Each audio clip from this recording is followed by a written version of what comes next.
Chapter 13. Migration of the Fur-Bearers. For some of the smaller meat-eaters, this was the beginning of a season of plenty. In the language of the trapper, it was a rabbit year. The snowshoe rabbits, or varying hares, had been scarce. 3 years before the black wolf pup was born, disease had greatly thinned their numbers in nearly all sections of the great Athabasca forest, and forced many of the coyotes, marten, lynx, and other animals that were fed largely on them to migrate to sections where they were still numerous. When, however, the disease had left the Athabasca, the rabbits gained in numbers very quickly. Each summer since the scourge had seen many more of them. Little ones appeared everywhere in the valleys. Later, there was to be a second litter, and in some cases a third before the summer ended. Each litter contained from 3 to 8 or 9 rabbits. When larger game was obtainable, the big wolves gave little attention to these alert little fellows, which were too quick and difficult to follow in the woods. Their runways invariably led into thickets and under low-limbed spruce. When one was caught, he was scarcely more than 2 mouthfuls for the wolf. But marten preferred them to squirrel and began drifting into Athabasca section as early as August, mostly from country to the north. In September, many coyotes arrived, and in October, when the young hares were well grown and already shedding their brown fur and replacing it with winter white, a few big Canada lynx appeared in each valley and grew sleek and fat on their favorite diet of rabbit. It was good hunting. A plentiful food supply was a lure to every animal in its struggle to live, and the rabbit disease was now ravaging many outlying sections and forcing a shift of the little meat-eaters to the better hunting in the Athabasca. Inevitably came the trappers too.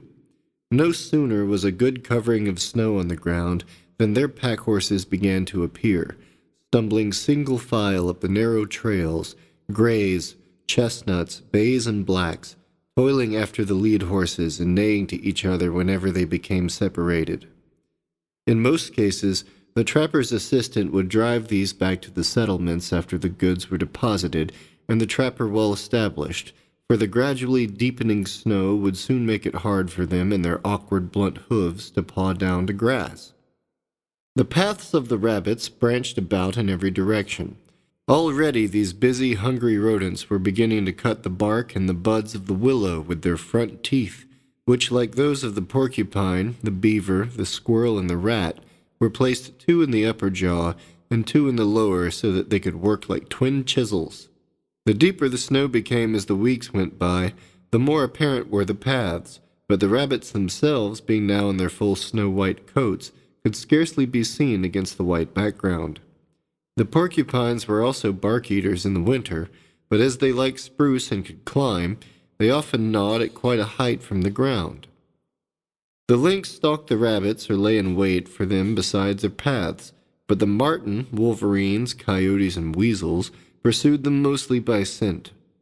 All night and often part of the day found the hunting lively in the thickets, especially as owls at night and hawks by day often helped themselves when the 4-footed trailers made a luckless bunny burst into the open.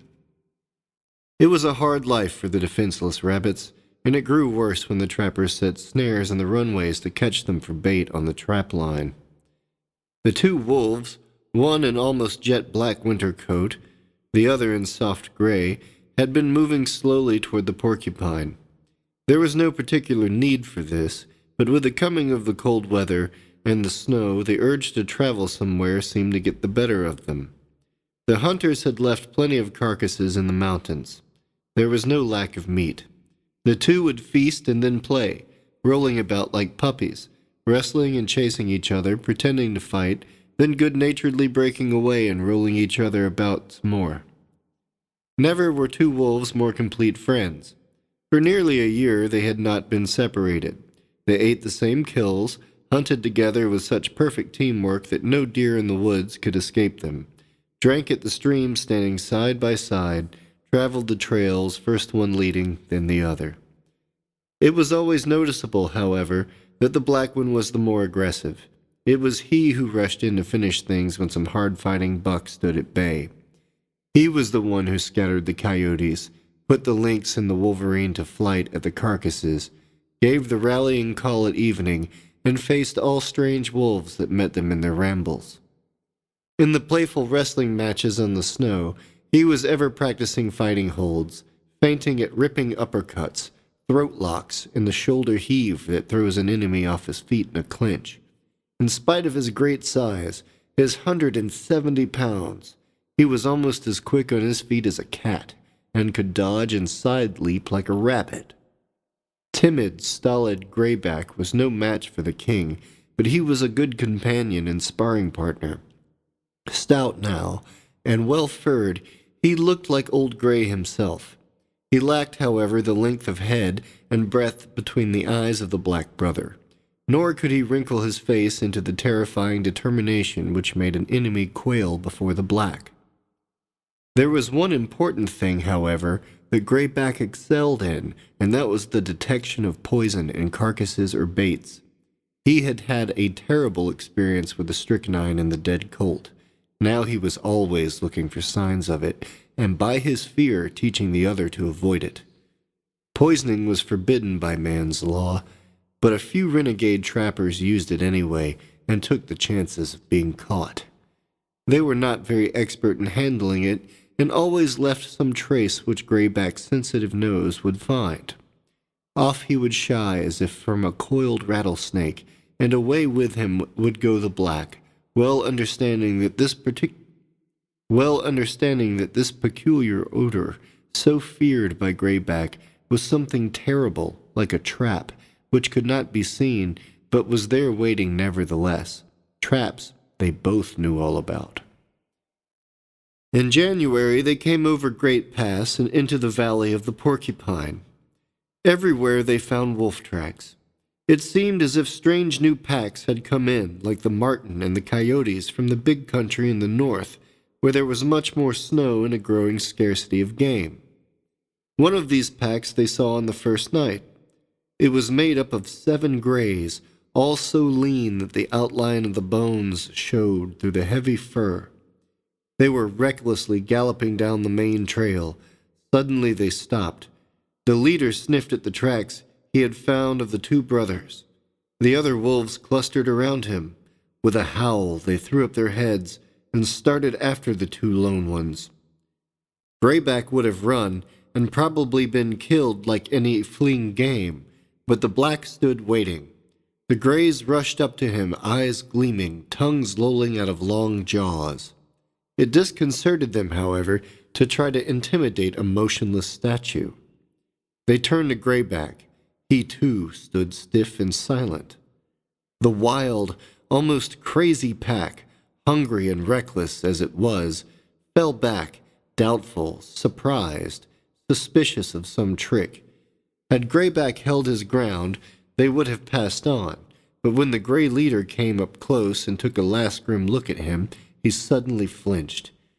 It was just as if someone had given a signal. Every wolf saw he was afraid.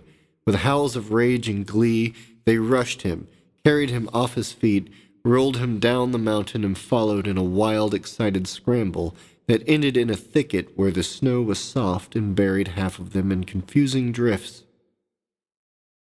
Hugh heard the roar that came from the big black as he charged to the rescue. Down the mountain he rushed, with that terrible wrinkle above his eyes, and his teeth laid bare until his head seemed to be split in 2 by that double row of white.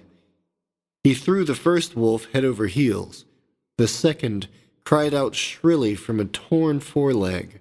The third was ripped across the ribs and thrown after the first.